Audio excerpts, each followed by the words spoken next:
This Fairfield Schools Network broadcast is brought to you by Central Midwest Carpenters Union Local 413. To learn more, scan the QR code. Hello everyone, I'm Brooklynn Grossmann. And I'm Gillam, and we're the Fairfield Schools Network. It's a fun day today because we have Halloween tonight and all its spooky festivities. In addition, as you can see, we're out here at the new Falcon Fieldhouse. Last night was its grand opening. Here's Charlotte with more on that. Welcome to Falcon Country. The wait is finally over as the Falcon Fieldhouse and renovated auditorium had the grand opening last night with hundreds of guests. The $12.8 million project includes the new auditorium with new seats, stage amenities, along with a brand new sound system. The Fieldhouse has volleyball and basketball courts, a golf simulator, baseball batting cages, and a space for teams to work out indoors. I'm really proud of this project from start to finish. And I think the most important thing is the community. We have a high gold standard here, and I think that our facilities now are coming to that high gold standard that we have. All of our sports teams can take advantage of that multi-purpose flooring. We'll be able to bring tennis nets in, give them an opportunity to practice indoors, a spot for baseball and softball to be able to throw. To be able to upgrade our facilities so that we have the ability to have practice locations, to have concert choir, concert band, our musicals, the play. The newness is going to just show how much our kids are respected and how much we really care about their program. I'm excited about the expanded seating. I'm excited about the capabilities that we have in there as we look to potentially host a show choir competition in the future, as we host ISMA contest for choirs and bands in April. This unlocks a whole new level of opportunities for us. Congratulations to the cross-country team for having an outstanding season, along with a great performance at regionals last week, with the girls finishing 10th and the boys finishing 11th. This year, Fairfield has two state qualifiers, freshman Lena Stolfus and junior Evan Carroll. Good luck to both of them as they will run in the state final tomorrow in Terre Haute. There's a couple sayings here in the Fieldhouse, one of them being, give your best from the beginning. That's exactly what the football team did all year. It was an exciting sectional game last Friday with our Falcons against Garrett. Fairfield's defense was money all night long, forcing 4 turnovers. 2 big interceptions and 2 fumble recoveries gave the team plenty of opportunities. We had a chance to get on the board first just before halftime, but the field goal went wide left. The game remained scoreless until the Railroaders got on the board with just about 2 minutes to play. Fairfield wasn't able to get into the end zone all night and fell in the sectional opener 7-0. The Falcons end the year 3-7, and as we say farewell to our amazing senior class, we can't wait to see what the future has in store for Coach Stoner and the Fairfield Falcon football team. We want to give a huge thank you to all of our listeners throughout the football season. We had listeners from Germany to California and everywhere in between during the season.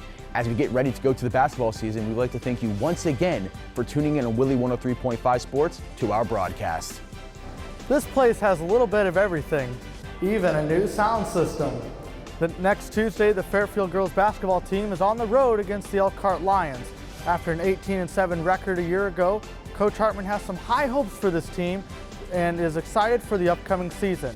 You can listen to the games on Willie 103.5 Sports. Come out and watch, man. We're going to play a different style of basketball this year, hopefully. Being more aggressive offensively and defensively, so come out and support us. We appreciate it.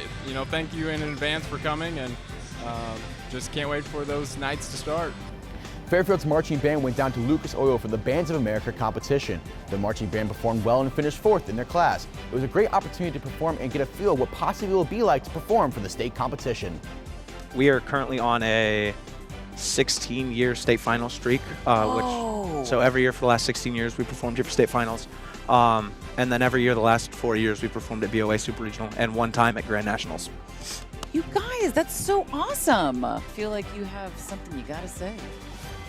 Happy 50th anniversary BOA, and now back to band. Last week, we went to Benton Elementary for Thor Day. The students participated in a number of activities and learned about the jobs in the RV industry. There were a number of activities for the students. They built Lego RVs, heard from guest speakers. There were even a couple of recreational vehicles out there for the kids and teachers to tour.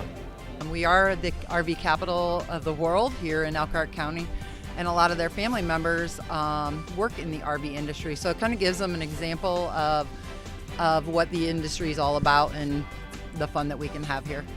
It is now time for the question of the week. We asked some junior high students, what will you be this year for Halloween?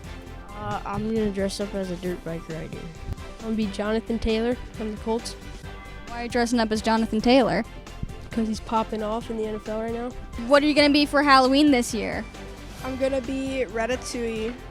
I'm going to be matching with my best friend as a clown. I'm going to be a beachy ghost. I'm going to be a Bratz doll. I don't know yet. Yeah, I don't know yet. And what's your Halloween costume this year? I'm going to be Lord Farquaad from Shrek. That's awesome. I like that. Now it's time for the fun fact of the week. Did you know that before pumpkins became iconic jack-o'-lanterns, other veggies were carved as well? The Irish and Scottish used turnips, beets, and potatoes before they came to America, where they picked the easy-to-carve pumpkin instead. Hello again, everyone. I'm Brooklynn Grossmann here with your weekend weather. And tonight it's going to be 52 degrees Fahrenheit with a low of 39, so you may want to bring a jacket with you while trick-or-treating or partaking in other Halloween activities tonight. Saturday is going to be colder at 49 with a low of 33 and some light rain, and thankfully Sunday gets back into the early 50s at 51 with a low of 34 and some partial sun. That's all from us today. Remember to stay safe tonight and have a great weekend. We're the Fairfield Schools Network. We're here for you.